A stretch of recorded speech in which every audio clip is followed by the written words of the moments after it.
2014ခုနှစ်ဇွန်လ23ရက်နေ့မှာချင်းပြည်ချင်းလဲရဲ့တွန်းစာမြို့ပေါ်မှာတာဝန်ကျတဲ့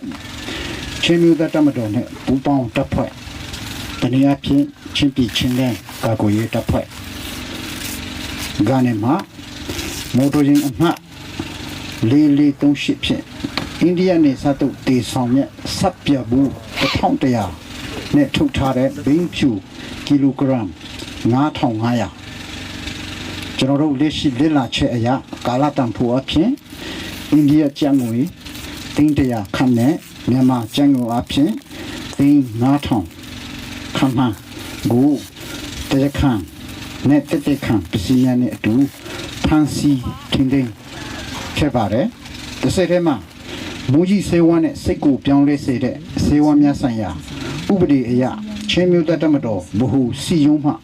2014ခုနှစ်ဇွန်လ20ရက်နေ့စာအမှတ်361တုံညတိစတရ6ဖြင့်ဗဟိုတရားရုံးသို့ဤအမှုကိုထွေးပြောင်းပြီးဗဟိုတရားရုံးမှ2014ခုနှစ်ဇွန်လ20ရက်နေ့မှာရာဇဝတ်ကြီးမှုအမှတ်329/2014ဖြင့်လက်ခံပြီးဆက်လက်ပြီးတော့ဒီအမှုကိုကင်တွယ်စီရင်ခဲ့တာဖြစ်ပါတယ်ဗဟိုတရားရုံးမှ9လတာအတွင်းဒီအမှုကိုလက်လစီစစ်စီရင်ခဲ့ရမှာအဲ့ဒီမှာအမှုအလိုက်ကားပိုင်ရှင်နဲ့ကားဒရိုင်ဘာဟာဒီအမှုမှာပါဝင်ပတ်သက်ခြင်းမရှိကြောင်းတွေ့ရှိရတဲ့ဖြင့်သူရဲ့ပိုင်ရှင်ကားနဲ့အတူတရေသေးလွှတ်ပေးခဲ့တာဖြစ်ပါတယ်အဲ့ဒီမှာကျွန်တော်တို့အဘဦးချုပ်ခန့်တွန်ရဲ့တာပူးမုံလင်းပြန်ဟာမူကြီးစေဝါနဲ့စိတ်ကိုပြောင်းလဲစေတဲ့စေဝါများဆိုင်ရာဥပဒေပုံမှန်19ကကြီးနဲ့ညှိစွန်းကြောင်းပြမှုထင်ရှားသဖြင့်2014ခုနှစ်နိုဝင်ဘာလ29ရက်နေ့မှာထောင်ဒဏ်နဲ့ငွေဒဏ်ကိုထိုက်တည်တယ်လို့ကြက်ခံစေခဲ့တာဖြစ်ပါတယ်။အဲဒီထဲမှာ၎င်းရဲ့ချုပ်ရက်ကိုပြစ်ဒဏ်မှထုတ်မှုခံစားခွင့်ပေးထားတာဖြစ်ပါတယ်။မူကြီးစေဝါနဲ့စိတ်ကိုပြောင်းလဲစေတဲ့စေဝါများဆိုင်ရာဥပဒေပုံမှန်24ကကြီးနဲ့တရားစီရင်ရေးဆိုင်ရာဥပဒေပုံမှန်144တို့အရတင်းစီရမိတဲ့ဘင်းဖြူနဲ့တက်ခံပစ္စည်းများကိုယခုဒီမှာတက်ရောက်လာတဲ့ကျွန်တော်တို့ခေါင်းဆောင်များနဲ့အများပြည်သူရှေ့မှောက်မှာကျွန်တော်တို့တရားဝင်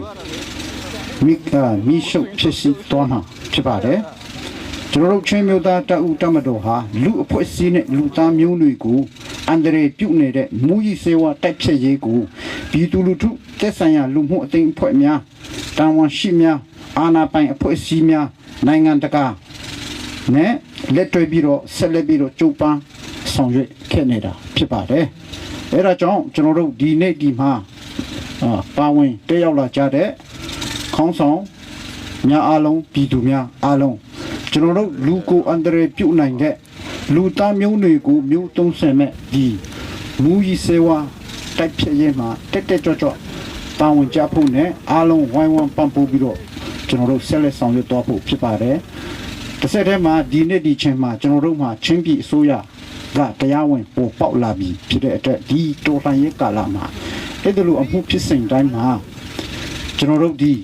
ချင်းလင်းတရားလွှတ်တော်ချုပ်ကလည်းဆက်လက်ပြီးတော့တာဝန်ယူတော့ဖို့ပဲဖြစ်ပါတယ်ကိုတက်ဆိုင်ရာအလိုက်ကျွန်တော်တို့ဒီမူကြီးစေဝါတိုက်ဖြည့်ရေးမှာကျွန်တော်တို့တက်ကြွနဲ့ပူးပေါင်းပြီးတော့ပါဝင်ပေးကြဖို့လည်းတစ်ဆက်တည်းတိုက်တွန်းခြင်းကျွန်တော်တို့မေတ္တာရက်ခံလိုပါတယ်အားလုံးကိုကျေးဇူးတင်ပါတယ်